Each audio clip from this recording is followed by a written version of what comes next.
మంచిది. మనం ఒక సందర్భాన్ని ధ్యానం చేసుకుంటున్నాం. యేసు ప్రభువారు కొండ మీద చెప్పినటువంటి ప్రసంగం మత్తయి సువార్త 7వ అధ్యాయం 24వ వచనం. దయచేసి ప్రతి ఒక్కళ్ళు కూడా చూడండి. కాబట్టి నా మాటలు విని వాడి చొప్పున చేయు ప్రతివాడును బండ మీద తన ఇల్లు కట్టుకొనిన బుద్ధిమంతుని పోలి ఉన్నాను. వాన కురిసెను, వరదలు వచ్చెను, గాలి విసిరి ఆ ఇంటి మీద కొట్టెను గాని దాని పునాది బండ మీద వేయబడిన గనుక అది పడలేదు. ఎక్కడ వేయబడిందండి పునాది? ఆ పునాది బండ మీద వేయబడింది గనుక అదేమవలేదంట, పడలేదు. మత్తయి సువార్త 5వ అధ్యాయం 6వ అధ్యాయం 7వ అధ్యాయం అంతా కూడా ఎలాంటిదంటే, ఒక మనిషి మారు మనసు పొందిన తర్వాత, ఒక మనిషి రక్షించబడిన తర్వాత, యేసు రక్తంలో కడగబడిన తర్వాత ఎలా వారి జీవితాలను కట్టుకోవాలో ఆ సందర్భాలన్నింటినీ కూడా, ఆ మాటలన్నింటినీ కూడా చెప్పి చివరిలో యేసుప్రభువారు ఈ మాటని పలికారు. కాబట్టి మారు మనసు పొందాలి. ప్రాముఖ్యంగా మారు మనసు పొందిన తర్వాత ఏవండి, క్రీస్తు అనే బండ మీద, యేసు క్రీస్తుని హృదయంలోనికి వచ్చాడు కాబట్టి ఆ క్రీస్తు అనే బండ మీద మనం ఒక పునాదిని వేసుకోవాలి. ఆ పైన మనం కొన్ని మాటల్ని ధ్యానించుకుంటూ వచ్చాం ప్రియులారా. 6వ వచనాన్ని చూడండి. యేసు ప్రభువారు ఈయన మాటలు విని అని పలికారు కదా, ఆ మాటల్లో 6వ వచనంలో ఏమని పలికారో దయచేసి ప్రతి ఒక్కళ్ళు కూడా తీయండి.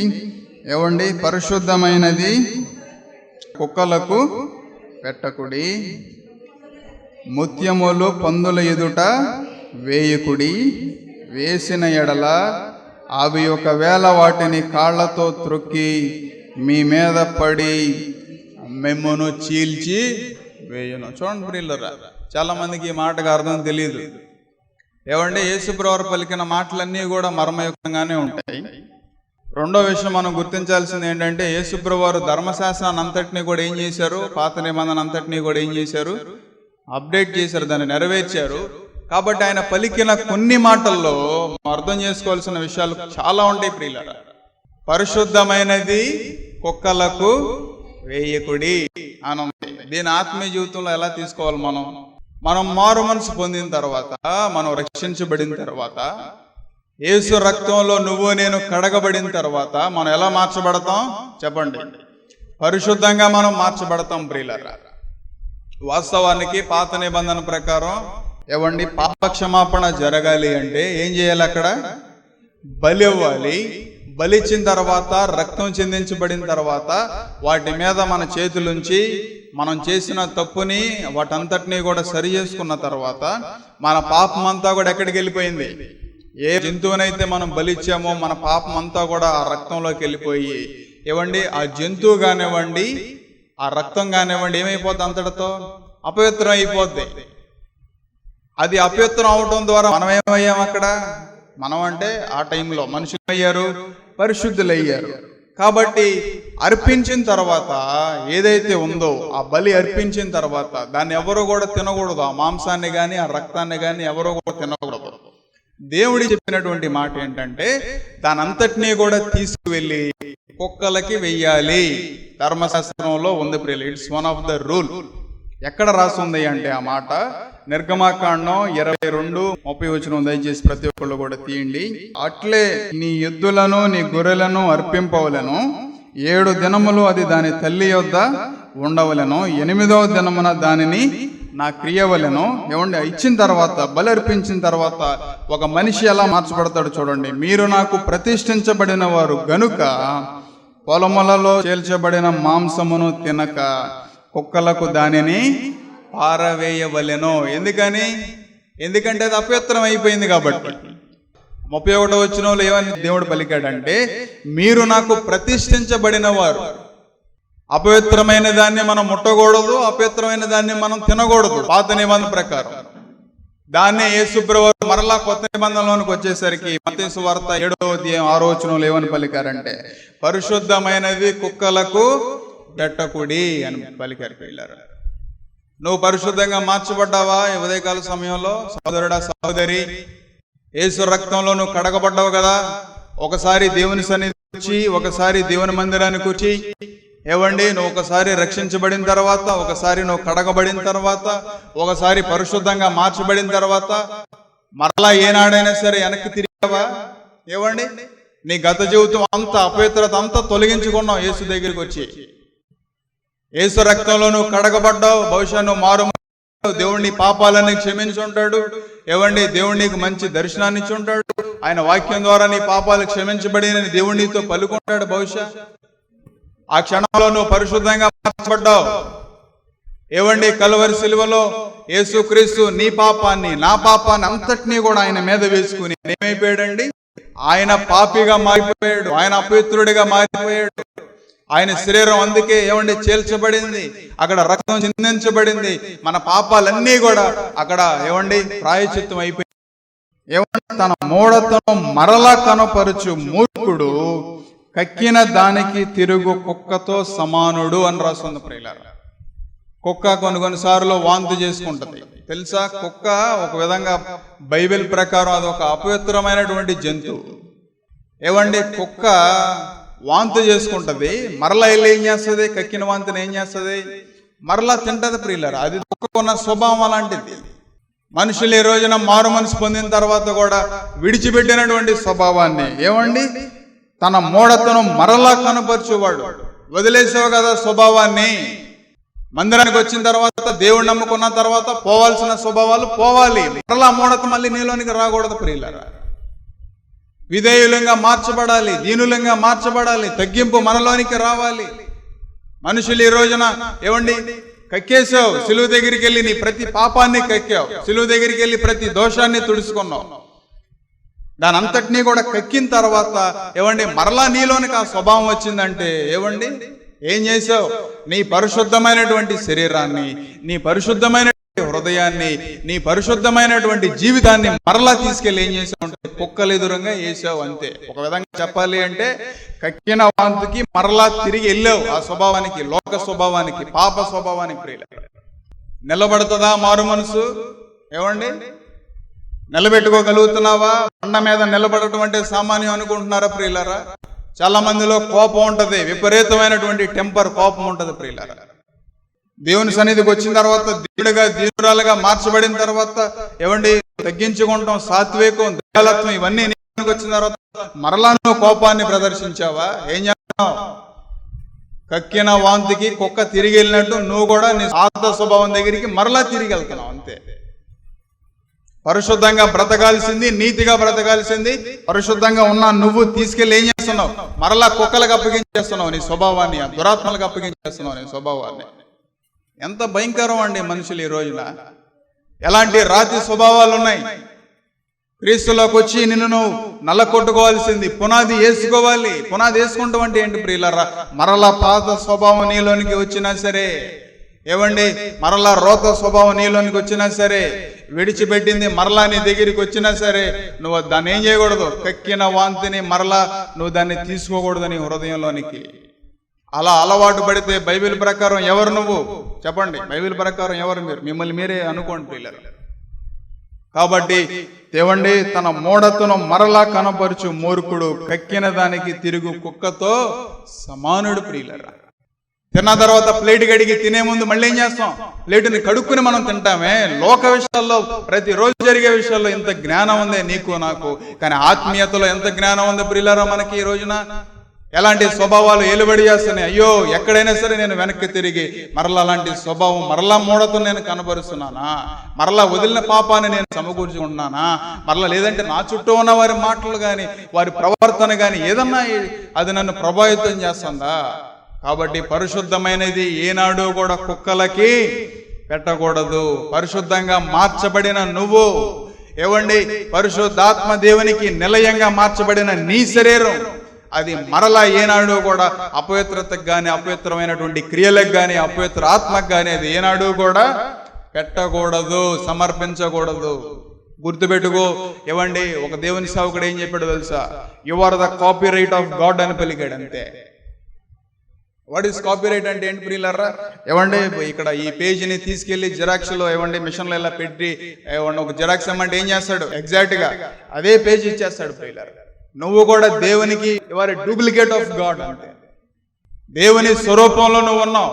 నిన్ను పరిశుద్ధంగా చూడాలని ఆశిస్తా ఉన్నాడు దేవుడు, నిన్ను పరిశుద్ధంగా మార్చడానికి ఆశిస్తా ఉన్నాడు దేవుడు. కాబట్టి పాత స్వభావానికి, రోత స్వభావాన్ని దేవుడు దాన్ని సృష్టించలేదు, అపవాది దాన్ని సృష్టించాడు, రోత స్వభావం ఏదైతే ఉందో. కాబట్టి మరలా ఆ మూఢతని నువ్వు ఏనాడు కూడా కనపరచడానికి ప్రయత్నం చేయమాక ప్రియులారా. కాబట్టి సౌలు ఈర్ష్య స్వభావాన్ని నింపుకొని పరిగెడతా ఉన్నాడు. కుక్క తిరిగిన వాంతికి ఎలా పరిగెత్తిందో ఏమండి, వాస్తవానికి సౌలు దావీదు వెంట పడుతున్నట్టు కనబడుతుంది కానీ లేదు, సౌలునే అతనిలో ఉన్న ఈర్ష్య అతన్ని తరుముతో ఉంది. తరిమి తరిమి తరిమి తరిమి ప్రియులరా ఖడ్గం చేత హతమార్చబడ్డటువంటి ఏమండి గొలియాతు చివరాఖరికి సౌలు కూడా ఏమయ్యాడండి చెప్పండి. సౌలు కూడా ఏమయ్యాడు? ఖడ్గం ఎదురుగా పెట్టుకుని ఏమైపోయాడు? గలిబిలి మనసు అంతా అతనిలోనికి వచ్చేసి ఏమండి సంతోషం లేక, మనశ్శాంతి లేక ఏం చేశాడంటే తన ఖడ్గాన్ని ఎదురుగా పెట్టుకొని ఆ ఖడ్గం మీద పడి ఏమైపోయాడు? చనిపోయాడు. నీ స్వభావం కూడా ఏం చేస్తుంది? నిన్ను తీసుకెళ్తుంది అంతే. నువ్వేమనుకుంటావు? ఓ నేనంత బాగానే ఉన్నాను కదా, ఐఎమ్ పర్ఫెక్ట్ అనుకుంటావు అంతే ప్రియులారా. నేను భక్తి చేస్తున్నాను కదా అనుకుంటారు ప్రియులారా మనుషులు. అందుకే స్పర్జన్ గారు ఏం చెప్పారంటే, let us measure our self by our master అని పలికాడు ప్రియులారా. ఎవరండి మన మాస్టర్? ఎవరు? మన నాయకుడు ఎవరు? యేసుక్రీస్తు. యేసుక్రీస్తుతో నీ స్వభావాన్ని ఇప్పుడు కూడా టాలీ చేసుకో. పౌలు గారు ఏం పలికారు? నేను క్రీస్తుని పోలి నడుచుకుంటున్నాను. క్రీస్తు పోలిక ఎలా ఉందో ఏమండి, క్రీస్తుని ప్రతిరోజు కూడా క్రీస్తుతో పోల్చుకొని నేను అలా నడుచుకుంటా ఉన్నాను. కాబట్టి మీరు కూడా నన్ను పోలి నడుచుకోనండి. నువ్వు కూడా ప్రతిరోజు కూడా measure yourself with the master.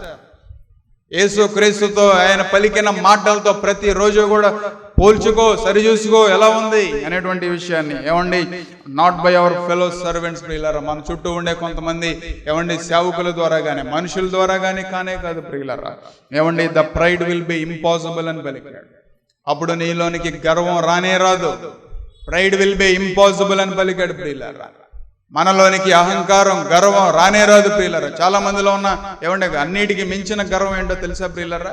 భక్తి గర్వం అంతే. నాలో గర్వం లేదు, నేను బాగానే ఉన్నాను, నేను భక్తి చేస్తున్నాను, నేను ప్రార్థన చేస్తున్నాను, ఏమండి నేను బైబిల్ చదువుతున్నాను, నేను నీతిగా ఉంటున్నాను, నేను ఆ తప్పు చేయట్లేదు, నేను ఈ తప్పు చేయట్లేదు అనేటువంటి మనసు భయంకరమైనటువంటి గర్వం ప్రియులారా. నిన్ను నువ్వే పోల్చుకుంటున్నావు. ఏమండి, నీ భక్తితో నువ్వు పోల్చుకుంటున్నావు. కానీ బైబిల్ దగ్గరికి రా, వాక్యం దగ్గరికి రా, ఇంకా సరి చేసుకోవాల్సిన ఎన్నున్నాయో నీకు అర్థమవుతాయి ప్రియులారా. ఇంకా సరి చూసుకోవాల్సిన ఎన్నున్నాయో నీకు దేవుడు తెలియజేస్తాడు. దేవుడు నీతో మాట్లాడతాడు. మనుషులు ఈ రోజున ప్రార్థన చేసే మనసు వారిలో ఉండదు ప్రియులారా. కాబట్టి ప్రతిరోజు కూడా దేవుని సన్నిధికి వెళ్ళి ఏమండి నిన్ను నువ్వు స్వపరిచి చేసుకున్నప్పుడు మరలా పోయిన స్వభావాలు ఏమైనా వచ్చినాయా, లేదంటే మరలా నువ్వు ఏదన్నా పాత స్వభావానికి అలవాటు పడ్డావా, దేవుడు వాటన్నిటినీ కూడా నీకు తెలియజేస్తాడు. యేసుప్రభు దగ్గరికి ఒక స్త్రీ వచ్చింది, కానాను స్త్రీ. ఏవండి, ఆ సందర్భాన్ని మనం చాలా జాగ్రత్తగా గమనిస్తే ఒక విషయం మనకు అర్థమవుతుంది ప్రియులారా. ఆమె తన కుమార్తెని స్వస్థపరచమని కానాను స్త్రీ యేసుప్రభు దగ్గరికి వచ్చినప్పుడు యేసుప్రభు ఏమని పలికారండి? పిల్లలకేసే రొట్టె మొక్క కుక్క పిల్లలకి ఇట యుక్తము కాదు, అది మంచిది కాదమ్మా అని పలికారు. అంటే అక్కడ దేవుడు పలికిన మాటకు అర్థం ఏంటంటే ప్రియులారా, చెప్పాను కదా, అకార్డింగ్ టు ధర్మశాస్త్రం ప్రకారం అపవిత్రమైనది అంతటి కూడా ఎవరికి వేయాలి? కుక్కలకి వేసేయాలి. పరిశుద్ధమైనది ఎవరికి వేయకూడదు? కుక్కలకి వేయకూడదు. అక్కడ వాస్తవానికి ప్రియులారా యేసుప్రభువారు కూడా మన ఎలా మాట్లాడారో చూడండి. అక్కడ మాట్లాడినటువంటి సందర్భం ఏంటంటే, ఏమంటే రొట్టె మొక్క తీసి కుక్కలకి వేయుట అది యుక్తమ కాదమ్మా అని దేవుడు పలికితే, అంటే దాని అర్థం ఏంటంటే యేసుప్రభువారు అక్కడ కావాలని ఆ స్త్రీని వేరుపరిచి మాట్లాడారు ప్రియులారా. ఆమెలో ఉన్న విశ్వాసాన్ని చూడడానికి. ఏవండి, పరిశుద్ధమైనది నీకు వేయడానికి అమ్మా నువ్వు యోగ్యురాలు కాదు, ఏవండి నీకు అర్హత లేదు అని దేవుడు మాట్లాడితే, ఏవండి అవును ప్రభువా నేను అపవిత్రమైన దాన్నే. అక్కడ అర్థం చేసుకోవాల్సిన విషయం ఏంటో తెలుసా? నేను అపవిత్రమైన దాన్నే, నా జనులు అపవిత్రమైన వాళ్లే, నేను పనికిరాని దాన్నే. ఏమండి, నేను పాపం ఉంది నాలో. కానీ అలాంటి కుక్క పిల్లలు కూడా ఏమండి యజమానుడు బల్ల మీద నుంచి పడే రొట్టె ముక్క కోసమైనా సరే ఏం చేస్తాయి? ఎదురు చూస్తాయి కదా. నువ్వు లోక రక్షకుడు కదా, లోకాన్ని రక్షించడానికి నువ్వు వచ్చావు కదా, ప్రతి మనిషిలో ఉన్న పాపాన్ని తీసేయడానికి నువ్వు వచ్చావు కదా ప్రియులరా. ఆమె చూడండి దేవుడితో కూడా ఎలా మాట్లాడిందంటే ప్రియులరా, నిజమే. ఏమండి, యేసుప్రభువారు చేసిన ప్రతి సందర్భంలో కూడా మనం ఒక విషయం చాలా జాగ్రత్తగా అర్థం చేసుకోవాలి. అదేంటో తెలుసా? పాపాన్ని దేవుడు అక్కడ ఒప్పింపజేశాడు. జక్కని తీసుకెళ్తున్నప్పుడు కూడా ఏం చేశాడు? తన హృదయాన్ని అంతటినీ కూడా సరి చేసుకున్నాడు. అదేవిధంగా ఇక్కడ కానాను స్త్రీ కూడా నిజమే, నేను అపవిత్రమైన దాన్నే, నిజమే పరిశుద్ధమైనది, నాలాంటి కుక్కలకి వేయడానికి యుక్తము కానే కాదు అది, నేను అపవిత్రమైన దానిని అని గుర్తించిన తర్వాత అప్పుడు దేవుడు పలికిన మాట ఏంటంటే, ఎట్లాంటి విశ్వాసాన్ని నేను చూడలేదని దేవుడు పలికాడు. ప్రియులారా, ఒక రక్షించబడినటువంటి వ్యక్తి ప్రతిసారి కూడా గుర్తు చేసుకునేది ఏంటో తెలుసా? నేను అపవిత్రుణ్ణి, నేను ఎన్నో అపరాధాలు చేశాను, కుక్క లాంటిది నా బ్రతుకు, నీచమైన దాన్ని కోరి, లోకాన్ని కోరి, అసహ్యమైన దాన్ని కోరి, మరలా కక్కిన వాంతికి తిరిగి వెళ్ళే కుక్క లాంటి స్వభావం నాది. ఏనాడైనా సరే అనుకున్నావా? నువ్వు అనుకున్నావు ఏనాడైనా సరే? ఏమండి, నువ్వు భక్తి చేస్తున్నప్పుడు, నీలోనికి దేవునాత్మ ఉన్నప్పుడు ఇతరులు మనకి ఎప్పుడు అసహ్యంగా కనపడరు. ప్రియులారా, నీ హృదయమే నీకు అసహ్యంగా కనబడుతుంది. ఏమండి, నీ జీవితమే నీకు అసహ్యంగా కనబడుతుంది. నువ్వు అపవిత్రం అయిపోయావు, అది నీకు యుక్తమైనది కానే కాదు అని పలికినప్పుడు ఆ క్షణాన్ని నువ్వు కూడా ఏం చేయాలో తెలుసా? కానాను స్త్రీలాగా, అవును నాకు ఆ రక్షణ కావాలి, నాకు ఆ మారు మనసు కావాలి. ఏమండి, ఆ బల్ల మీద నుంచి పడే రొట్టె ముక్క కోసం ఎలా ఎదురు చూస్తుందో కుక్క పిల్ల, సిలువలో నుంచి కారే రక్తపు ఆ బొట్టు కోసం నువ్వు కూడా ఏం చేయాలి? ఎదురు చూడాలి. ఏమండి, తర్వాత ఏమని రాయబడింది చూడండి, 6వ వచనంలో, పరిశుద్ధమైనది కుక్కలకు పెట్టకుడి. ఏమండి, మీ ముత్యములను పందుల ఎదుట ఏం చేయకూడదు? వేయకుడి అని ఉంది. ప్రియులారా, ఓ సందర్భం జ్ఞాపకం చేసి ఈ వాక్యంలోనికి వెళ్తాను. ఏమండి, మీ అందరికీ కూడా నాబోతు యొక్క చరిత్ర మీ అందరికీ తెలుసని అనుకుంటున్నా. ఏ స్థలమందు నాబోతు రక్తం కుక్కలు నాకునియో ఆ స్థలమందే నీ రక్తాన్ని కూడా నాకుతి అని శపించారు. ప్రియులారా, ఆ దేవుని శాపం వచ్చింది వారి మీదకి, యెజబెలు మీదకి. 1వ రాజుల గ్రంథం 2వ రాజుల గ్రంథంలో 4 చోట్ల రాయబడి ఉంటది. ఏంటో తెలుసా? యెజబెలు యొక్క శరీరాన్ని పాతి పెట్టబడదు, యెజబెలు యొక్క శరీరం ఏం చేయబడుతుంది? కుక్కలకి వేయబడుతుంది అని రాసుంది. ప్రియులారా, చూడండి, ఇందులో కూడా చాలా లోతైనటువంటి అర్థం ఒకటి ఉంది. ఏమండి, వాస్తవానికి అలిగి పడుకుంటే ఆ రాజు ఏమండి వెళ్ళి ఏం చేసింది? ప్రియులారా, ఆ స్త్రీ ఏం చేసింది? వెళ్ళి ఆ మనిషిని, పడుకున్నటువంటి ఆ మనిషిని రెచ్చగొట్టింది. ఒక మాటలో చెప్పాలంటే, నువ్వు రాజు కదా, నువ్వు ఎలా కదా, ఏమండి నువ్వు తలుచుకుంటే ఎంత, ఏ స్థలాన్ని అయితే రాజు కోరుకున్నాడో ఆ స్థలాన్ని ఇప్పించడం కోసం ఆ స్త్రీ చేసినటువంటి పని చూడండి. ప్రియులారా, ఎంత భయంకరమైనటువంటి స్వభావాలు. మనుషులు కూడా ఈ రోజున, ఎందుకనే సందర్భాన్ని నేను జ్ఞాపకం చేశానంటే, మనుషులు మనల్ని రెచ్చగొడతా ఉంటారు కొన్ని సందర్భాల్లో. అది భక్తి జీవితం కానే కాదు, అది భక్తి స్వభావం కానే కాదు. ప్రియులారా, యెజబెలు యొక్క శరీరం పాతి పెట్టబడదు, యెజబెలు యొక్క శరీరం కుక్కలకి వేయబడుతుందని 4 చోట్ల బైబిల్లో రాయబడింది. అది శాపం అంతే. ఒక మనిషిని, ఒక హృదయాన్ని పాడు చేసినప్పుడు శాపాన్ని ఎదుర్కొంటారు. ప్రియులారా, మనుషులు ఈ రోజున నువ్వు అపవిత్రమైపోయి నీ శరీరాన్ని, ఏమండి నీ ఆత్మీయ జీవితాన్ని కుక్కలకు అప్పగించావు, దురాత్మలకు అప్పగించావు. ప్రియులారా, అలాంటి వారితో ఇప్పుడు కూడా ఏమండి పాలి భాగస్తులు మనం ఏనాటికి కూడా అవ్వకూడదు. మనం చాలా జాగ్రత్తగా ఉండాలి. యెజబెలు ఇలాంటి స్త్రీలు ఈ రోజున సమాజంలో చాలా చోట్ల కనబడతా ఉంటారు. ఏమండి ఏం చేస్తారు? ఏమండి అక్కడ సర్ది చెప్పాలి కదా, అతను అనాలి కదా, అయ్యో మనకింత ఉంది కదా, ఏమండి మనం రాజులం కదా, మనకింత సంపద ఉంది, మనకి ఇన్ని స్థలాలు ఉన్నాయి, ఏమండి రాజ్యమే మన చేతిలో ఉంది, రాజ్యం అంతా మనదే కదా, ఒక స్థలం కోసం ఎందుకని మనసుపాడు చేసుకుని కూర్చుంటావు, లెగు అని బలపరచాల్సింది పోయి యెజబెలు ఏం చేసిందండి? స్థలం కోసం, ఒక చిన్న స్థలం కోసం ఏం చేసిందంటే, ఏమండి ఒక మనిషిని ఏమండి రెచ్చగొట్టి అబద్ధ సాక్షుల్ని పెట్టించి ఏమండి ఆ మనిషిని చంపించింది.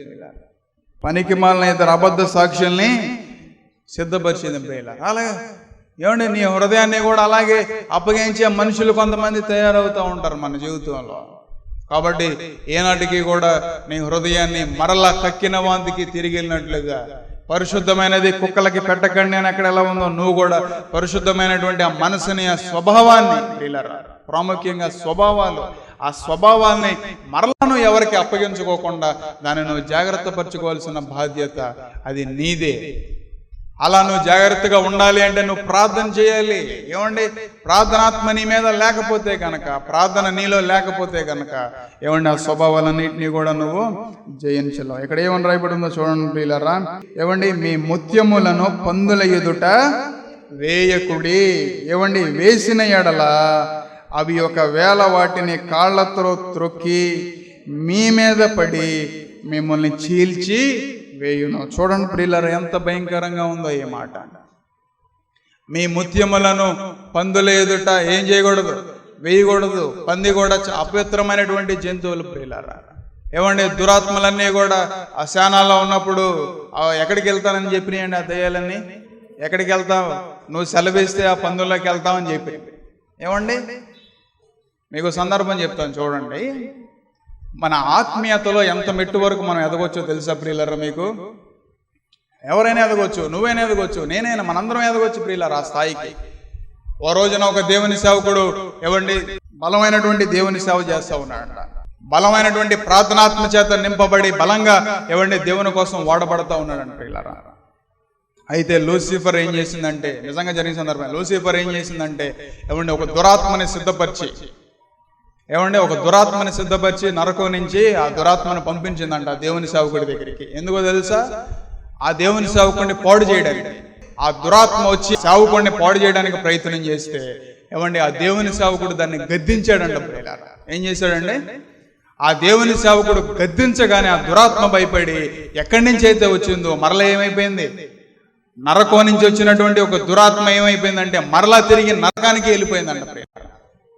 లూసిఫర్ గడ అది తట్టుకోలేక ఏం చేశాడంటే ఏమండి వెంటనే ఒక ఖడ్గాన్ని తీసి తనకున్న ఆ దురాత్మకున్న 2 చేతులు 2 రెక్కలు ఏమండి అవన్నీ కూడా ఒక దినాన ఒకప్పుడు దోతలే, అవన్నీ కూడా పడద్రోయబడినాయి, అవన్నీ కూడా దురాత్మలుగా మార్చబడినాయి.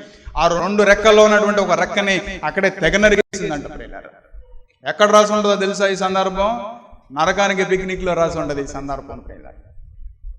నువ్వు పరిశుద్ధంగా కనుక నిలబడితే ఈ క్షణాన్న నువ్వు నీతిని కాపాడుకోగలిగితే ఏమండి ఉదయకాల సమయంలో ఆ దేవుని సేవకులాగా దురాత్మని గద్దిస్తే మరలా తిరిగి అలా నరకానికి వెళ్ళిపోయిందో ప్రియులారా. ఆ స్వభావాన్ని మరలా ఏం చేశాడు ప్రియులారా? ఆ దేవుని సేవకుడు తిరిగి నరకానికే పంపించేశాడు.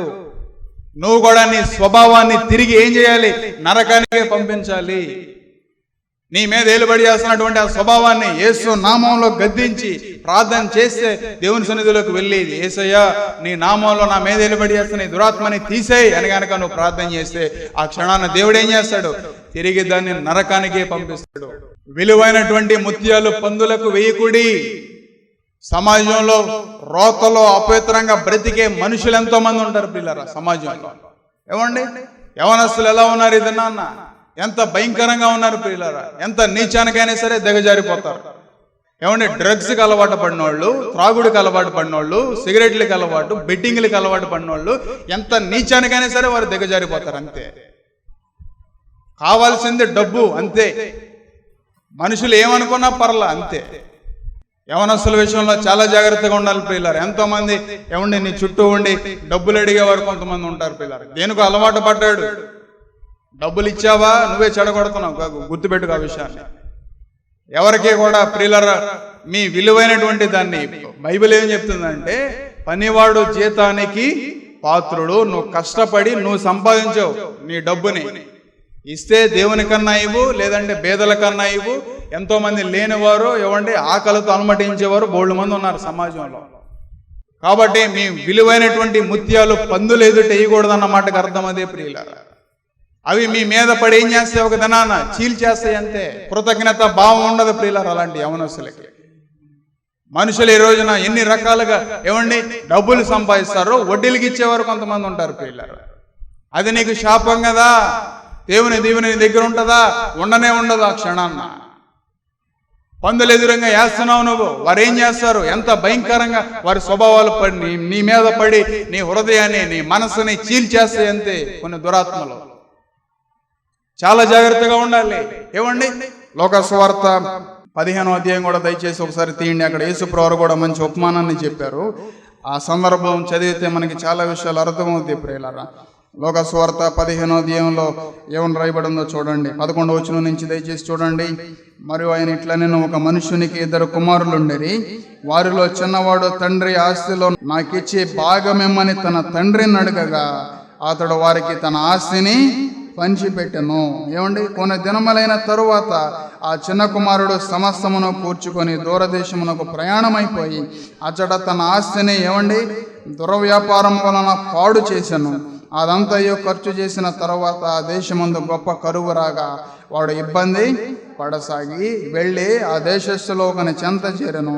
అతడు పందులను మేపుటకు తన పొలములోని వారిని పంపెను. చూడండి ప్రియులారా, వాడు పందులు తిను పొట్టుతో తన కడుపు నింపుకొని ఆశపడెను గాని ఎవడనో వానికి ఏమీయో ఇయ్యలేదు. చూడండి, మనుషులు ఈ రోజున నాకివ్వు, తండ్రి దగ్గరికి వెళ్ళి ఏం చేశాడు, నాకివ్వు. మనుషులు ఈ రోజున దేవుని దగ్గరికి వచ్చి ప్రభా నాకు రక్షణ ఇవ్వు. కానాను స్త్రీ అలా అడిగిందో, నేను అపవిత్రమైన దాన్నే కానీ నాకు నీ రక్షణ కావాలి. ఏమంటే నువ్వు రక్షకుడు కదా, ఆ రొట్టె ముక్క నాకు కావాలి, ఆ జీవం నాకు కావాలి, ఆ రక్షణ నాకు కావాలి. కానీ మనుషులు ఈ రోజున అపవిత్రతలోకి వెళ్ళిపోయి ఏమండి, యవనస్తుడు తన చిన్న కుమారుడు తండ్రి దగ్గరికి వెళ్ళి ఏం చేశాడండి, నా ఆస్తి అంతటినీ కూడా నాకు ఇచ్చేయని పలికాడు. ఎలాంటి మనస్తత్వాలు ప్రియులారా, దానికి ఇచ్చేయి, దాన్ని డబ్బంతటినీ కూడా కూర్చుకొని ఏం చేశాడంటే దూరదేశం వెళ్ళి అక్కడ ఏమన్నా ఉంది, మంచి వ్యాపారం చేశాడనుందా, దుర్వ్యాపారం చేశాడనుందా? దుర్వ్యాపారం చేశాడు ప్రియులారా మనుషులు ఈ రోజున. ఒక తల్లిగా ఒక తండ్రిగా నువ్వు చేసే ప్రార్థన ఏమంటే నీ బిడ్డలు ఎదురుగా నువ్వు డబ్బు పెడితే వారు నాశనం చేసేస్తారు. అంతే, నువ్వు ఎంత ఇచ్చినా వారు ఒక దినాన్ని నాశనమే చేస్తారు. కానీ వారి ఎదురుగా కనుక నీ కన్నీరు కనుక ఉంటే, వారి ఎదురుగా నీ ప్రార్థన కనుక ఉంటే ఒక దినాన్న వారి దేశాన్ని తలకిందులు చేస్తారు, ప్రపంచాన్ని అయినా సరే తలకిందులు చేస్తారు. అంత విలువైన దాన్ని నువ్వు ఇవ్వగలవా ఉదయకాల సమయంలో? తర్వాత ఏమని రాయబడిందో చూడండి. అయితే బుద్ధి వచ్చినప్పుడు వాడు తండ్రి వద్ద ఎంతో మంది కూలి వాళ్ళు అన్నం సమృద్ధిగా ఉంది కదా, నేనైతే ఇక్కడ ఆకలితో ఏం చేస్తా ఉన్నాను, చచ్చిపోతా ఉన్నాను కదా. సోదరుడా, మన తండ్రి, మన యజమానుడు, మన నాయకుడు ఏమండి సిలువలో నీ కోసం ఎంతో సమృద్ధిని ఇచ్చాడు. ఏమండి నీ కోసం ఆయన తన కుమారుణ్ణి పంపించాడు, సమృద్ధిని పంపించాడు. సమృద్ధి అయినటువంటి జీవాన్ని, సమృద్ధి అయినటువంటి వాక్యాన్ని, సమృద్ధి అయినటువంటి సమస్తాన్ని దేవుడికి అప్పగించాడు. దాన్ని గుర్తించగలుగుతున్నావా ప్రియులరా? ఈ వాక్యాన్ని, ఈ కుమారుడు పలికినటువంటి వాక్యాన్ని ఏమండి, నా తండ్రి ఇంట అనేక మంది కూలి వారికి అన్నం ఎంతో సమృద్ధిగా ఉంది కదా అని పలికాడు. కానీ నేనైతే ఇక్కడ ఆకలితో ఏం చేస్తా ఉన్నాను, అయ్యో చచ్చిపోతా ఉన్నాను కదా. తండ్రి తన ఎదురుగా ఎంత విలువైన దాన్ని పెట్టినా సరే దాని అంతటినీ కూడా దుర్వినియోగం చేసుకున్నాడు కదా. కానీ చివరాఖరికి గుర్తించి ఏం చేశాడంటే, అయితే బుద్ధి వచ్చినప్పుడు, అక్కడ ఏమని రాయబడి ఉంది ప్రియులారా, అయితే బుద్ధి వచ్చినప్పుడు. ఈ ఉదయకాల సమయంలో నువ్వు కూడా ఇవ్వండి ఈయన మాటలు విని, అక్కడ ఏమని రాయబడి ఉంది, ఈయన మాటలు విని వాటి చొప్పున జరిగించు ప్రతివాడును బండ మీద తన ఇల్లు కట్టుకుని నా బుద్ధిమంతుని పోలి ఉన్నాడు. కాబట్టి బుద్ధి, ఎంత జ్ఞానం అనేది నీకు చాలా ప్రాముఖ్యం. అయితే తండ్రి ఏం చేశాడు, తన ఇంటి దగ్గర ఎదురు చూస్తా ఉన్నాడు. అయితే ఒక దినాన తన కుమారుడు ఏం చేస్తా ఉన్నాడు, వస్తా ఉన్నాడు. అయ్యో ఆకలికి అలమటించిపోయి పందులు తినే పుట్టు కూడా దొరకని పరిస్థితిలో బుద్ధి వచ్చినప్పుడు ఆ క్షణాన్ని తిరిగాడు, తండ్రి వైపు తిరిగాడు. ఈ ఉదయకాల సమయంలో నువ్వు కూడా యేసు వైపు తిరుగు, సిలువ వైపు తిరుగు. విలువైనటువంటి తన ప్రియ కుమారుణ్ణి పంపించి పరిశుద్ధమైనటువంటి రక్తాన్ని చిందించి సిలువలో ఆయన మరణించాడు. కారణం ఏంటో తెలుసా? నిన్ను పరిశుద్ధుడిగా, నిన్ను ఒక పరిశుద్ధురాలుగా దేవుడు చూడడానికి ఆశపడతా ఉన్నాడు. చిన్న ప్రార్థన చేసుకుందాం పిల్లారా. మీరు వాక్యం విన్నారు కదండి, ఈ వాక్యం మీలో ఫలించలాగున, ఈ వాక్యం మిమ్మల్ని నడిపించలాగున నేను ప్రార్థన చేస్తాను. ఆ తర్వాత మీకు ఎవరికైనా అనారోగ్యంగా ఉంటే మీ చేతులు ఎక్కడ అనారోగ్యం ఉంటే అక్కడ పెట్టుకోండి, లేదా తల మీద అయినా పెట్టుకోండి. మీరు విశ్వాసం ఉంచండి ఈ ప్రార్థన మీద. నేను విశ్వాసంతో ప్రార్థన చేస్తాను. మీ విశ్వాసం, మా విశ్వాసం గొప్ప కార్యాలని దేవుడు, స్వస్థత కార్యాలను దేవుడు నడిపిస్తాడు. చిన్న ప్రార్థన. పరిశుద్ధైన మా తండ్రి, ప్రేమగల ప్రభువా, దయగలిగిన మా తండ్రి, మీకు వందనాలు, స్తుతులు, స్తోత్రాలు అయ్యా. ఈ మాటలన్నీ కూడా వారి హృదయాల మీద పనిచేయటానికి, వారిని నడిపించడానికి, వారిని విమోచించడానికి సహాయం చేయడాడి మీకు వందనాలు నాయన. ఎవరైతే చేయి పెట్టుకున్నారో వారు మీ చేయి పెట్టి నాయన, మీరు పొందిన దెబ్బల చేత మా స్వస్థత కలుగుతుంది నాయన. నీ వస్త్రపు చెంగులో స్వస్తున్నది, మీ నోటు ఉమ్ములో స్వస్తుంది, మీ నోటు వాక్కులో స్వస్తుంది ఏసయ్యా. ఎవరైతే అనారోగ్యంగా ఉన్నారు మీరు మీ యేసు నామములు ఇప్పుడే స్వస్థపరిచిన ఆయన. అయ్యా మా దగ్గర ఇండి బంగారం లేవు కానీ మాకు కలిగిందే నీకు ఇచ్చుస్తున్నావు నజరేయుడైన యేసు నామంలో నాయన. వారు పేతురు ఆహాన్ని ప్రార్థించినప్పుడు ఎలాగో పుట్టుకుంటూ వాళ్ళు వేసాడు ప్రభా. మీ నామంలో శక్తి ఉందయ్యా, మీ నామంలో శక్తి ఉందయ్యా, మీ నామంలో విడుదల ఉందా, మీ నామంలో స్వస్థత ఉందయ్యా నాయన. ఇగో నాయన బిడ్డలను స్వస్థపరిచి ఆరోగ్యం చేత నింపండి, గొప్ప రక్షణ బిడ్డలకు దయచేయమని, ఈ కుటుంబంలో శాంతి సమాధానాలు దయచేయమని మా జీవోత్పత్తి నేసే పాదం దగ్గర సాగిలపడి అతి వినయంతో అడిగి వేడుకుంటున్నాము తండ్రి. ఆమేన్, ఆమేన్, ఆమేన్. మంచిదండి పిల్లరా. మీ ఇంకా ప్రార్థన అవసరం కావాలంటే మా ఫోన్ నెంబర్లకి మీరు ఫోన్ చేయండి, మీకు మేము అందుబాటులో ఉంటాం. మంచిదండి.